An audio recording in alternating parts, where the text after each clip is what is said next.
झोपताना तरी फोन ठेवशील की नाही पण? काय आहे? ते झोपताना तरी फोन ठेव बाबा. किती ओरडतेस या, मला इरिटेट करू नकोस. तू मला इरिटेट करतोस तू फोन लावून लावून सारखं. आवाज नाही येत, तू एअरफोन लावून ऐकतोस ना, गपचूप पण ऐकते ते. मला झोपू दे. लग्न उगाचच करत काय हे असं असतं खिडकीत. कशाला करायचं लग्न मग? फोन सोबत लग्न इथे आता करायचं. ऑफिसमधून थकून आल्यानंतर 5 मिनिटं मोबाईलवर माणूस मिनिटं. 5 मिनिटं?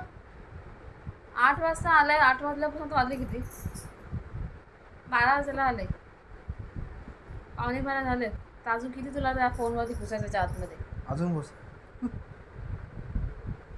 ठीक आहे बाबा, ठेवतो, जा आता. फक्त तो फोनला हात लावतो, फोन खालीच फेकून देते की नको बाहेरच, डायरेक्ट खिडकीच्या बाहेर. तुला नाही झोपायचं तर तू एअरफोन लाव आणि ऐक, तुला काय ऐकायचं ते. मला झोपू दे. हा झोप झोप चल झोप झोप झोप चल चल. जांभया काढून दाखव.